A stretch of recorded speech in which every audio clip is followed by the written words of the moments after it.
In this video, we're going to review a $100 dynamic XLR mic with a cardioid pickup pattern known simply as the Rode PodMic. Feel free to pause the video and dial these in. We're going to find out why this bad boy is the go-to for podcasters, live streamers, and YouTubers. So now that it's off to the corner of my mouth, my gun in Call of Duty goes pitter-patter, pitter-patter, pip-pop-pow. I'm on Pickle Patrol Patricia. And we will touch briefly on how it performs against something like a $400 Shure SM7B, but a direct comparison of those two microphones is coming later this week. Sit back, grab a snack, crack a brew, and enjoy.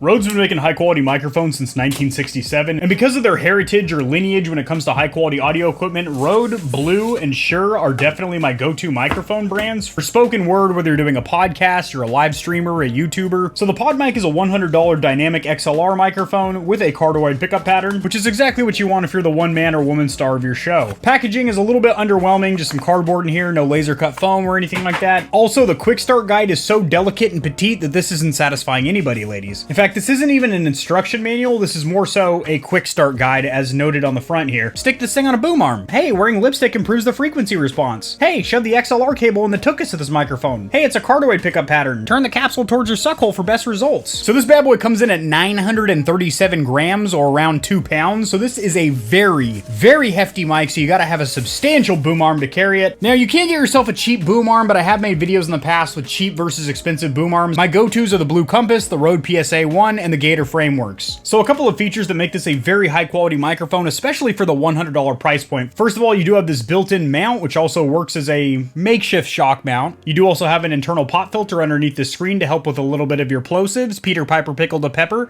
I'm on Pickle Patrol with Patricia. And also cosmetically, I think this is a very handsome microphone. That black with that silver screen, just a tiny little understated Rode logo, our branding on the side here. You do have a little desiccant packet in here. Make sure you properly dispose of this and your children and dogs don't snack on this. This does also come with a 2-year warranty, and everything I've heard from the YouTubing and live streaming community, Rode is actually very good when it comes to honoring their warranties quickly. I mean, this thing is built out of titanium Kevlar. I mean, you could unload on this thing with a 50 cal from point blank range and nothing's gonna happen. This feels super solid. Let's get this bad boy hooked up to the Go XLR mixer, dial in a couple of settings with our faders and sliders, if you will, and see how she sounds. Alrighty, stallions and stallionettes, over here at the PC with the Rode PodMic. Ooh, testing the plosives already. Alrighty, stallions and stallionettes, over here at the PC with the Rode PodMic, and one of the things that I immediately like is the fact that it is very easy to adjust on this boom arm. You can adjust it on this axis like this. Obviously I had to get a little slack for my XLR cable, but I don't want too much loosey-goosey roast beef meat sticking out there. Obviously I do have this little channel way in the Blue Compass boom arm. Now I will say this microphone coming in at just over 2 pounds is extremely heavy, and it is also very dense as it is a small package yet heavier than something like a Shure SM7B. Now this Blue Compass is actually able to hold position incredibly well. I torqued it down righty-tighty pretty hard. As you can see, this thing isn't drooping down to the southward winds or anything, it's just staying right in position. So I'm going to run you guys through my personalized settings in the Go XLR software suite. This is a TC Helicon full-size Go XLR mixer. This is the software program for it. As you can see, I do have a profile saved for Rode PodMic, one for the Shure SM7B.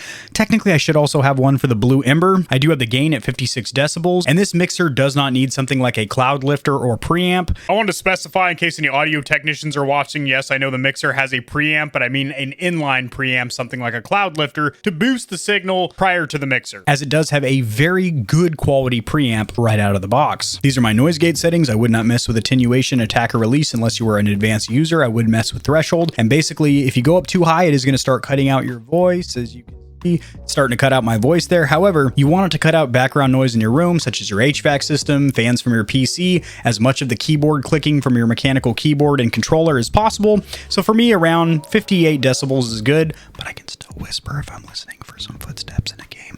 I can still whisper and it's not going to cut out my voice, so that's very good. These are my equalizer or EQ settings. These are the identical settings of Harris Heller from Alpha Gaming, aka the Stream Doctor. Feel free to pause the video and dial these in. And then over here in compressor, if you have this exact mixer and microphone, I would just mirror my settings. If you do have a different setup, I would set the ratio to 4.1, which is a fantastic ratio for a compressor. I would leave attack and release alone, and then crank threshold up to where you hear it start to minimize or reduce the volume of your voice when you're getting a little bit loud, the loudest that you might get in a YouTube video or on stream. You do not have to yell directly into the suck hole of this dynamic microphone or the capsule of a condenser microphone, but just get the loudest that you might get on stream. And then when it starts to cut back or reduce on your voice a little bit, you're good. Unless you want a highly compressed sound, which I personally do because it does give you that radio-esque presence. So when it starts to reduce my highest volume, what I do is take it down about another 8 to 10 decibels from there, then boost that up with makeup gain. I recommend anything between 5 and 7 decibels to make it to where even when I'm quiet, like right now, I'm literally whispering.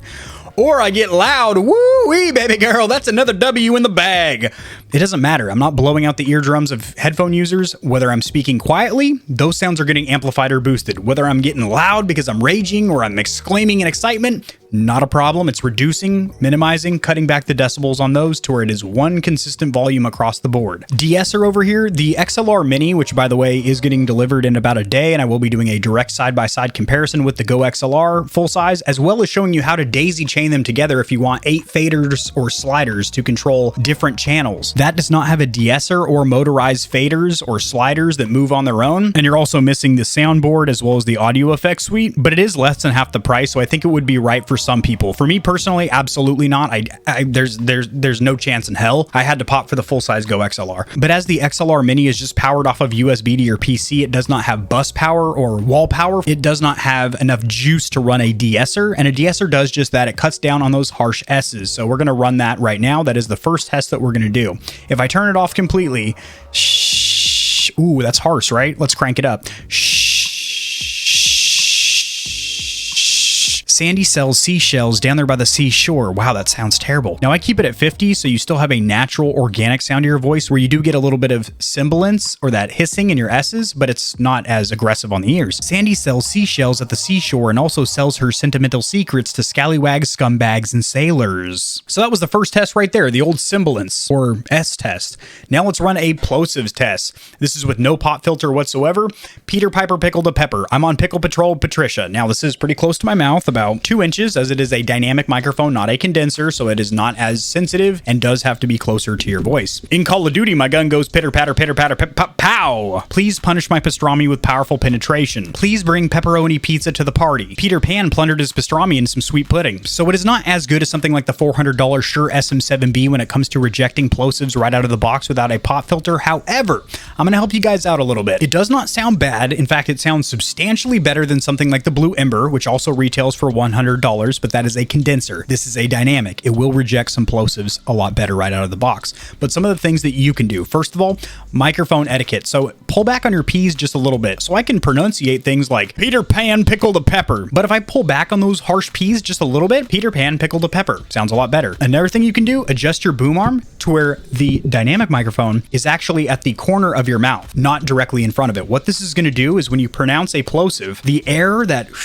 Draco Malfoy saying Potter, how he does Harry Potter, just that harsh ass snap your neck aggressive plosive P's, right? What's going to happen is all that air that gets sneezed out of your suck hole, it's actually going to brush over the top of the pickup pattern, as opposed to if the microphone's getting hit by all that air. For example, Peter Piper pickled a pepper. I'm on Pickle Patrol Patricia. Kind of harsh, right? So now that it's off to the corner of my mouth, it's kind of going to be skimming across the top of the body of the microphone. My gun in Call of Duty goes pitter patter, pow. I'm on Pickle Patrol Patricia. So that's a little tip that I actually just learned a few months ago. Granted, this does not work with microphones like the Blue Ember, as that capsule, that receiver, is on the front of the microphone. With a dynamic like this or the Shure SM7B, you actually are to talk into the top of the microphone. So this is perfect. Perfect.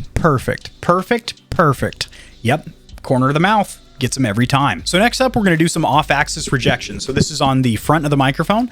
Now I'm off to the right side of the microphone. This is off to the left side of the microphone. Let's go ahead and hit it doggy style. Flip her around. This is the back of the microphone.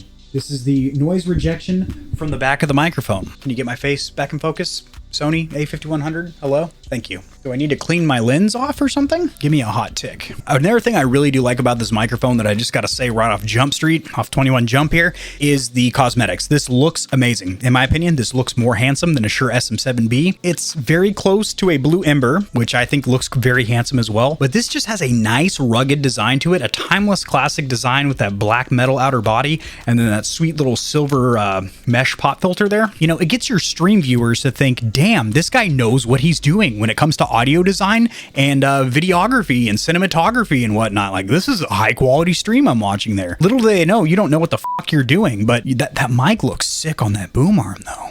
Moving on from it though, right there at the suck hole. The next test is going to be a typing test. Now this keyboard over here is a Razer Black Widow. It does have tactile green switches from Razer that are very clicky, very tactile, very loud and annoying. So let's do some aggressive email typing over here. All right, this is me DMing your sister on MySpace. All right, I'm writing a complaint email to Electronic Arts for the condition of Battlefield 2042. My bullet trajectory is like a paintball out of a silly straw. So pretty bad actually if I stop talking and start typing. Pretty goddamn loud. Now again, I do have the gain at 56 decibels, which is nothing out of the ordinary. Something like a controller with back paddles or back buttons wouldn't be quite as loud as something like a mechanical keyboard and mouse. So if you are a controller player, shouldn't be an issue, but your audience, your viewership definitely will hear a little bit of clicking. Decent, but it is not anywhere near like that Shure SM7B was. Granted, we're comparing $100 apples to $400 oranges over here. The next and final test is going to be a proximity effect test. So this is with the mic about 2 inches away from my mouth, which is ideal for a dynamic. Now, this is literally right up against the microphone. My lips are literally sucking on the metal body of this microphone. Now, this is about 1 foot away from the microphone, about 1 foot. This is about 2 feet away from the microphone. This is about 3 feet away from the microphone. 3 feet away from the microphone. Any more than about 3 to 5 inches, you're doing it wrong. It's a dynamic microphone. You got to get your mouth right up on the body of her. Give it everything you got. Everything you got. Everything you got. Everything you got. Everything you got. Everything you got. Here it is. I got her in the spot. I had her in the mood. I had her in the mode. And I had her in the zone. Your mind straight blown. Whoa, whoa, whoa.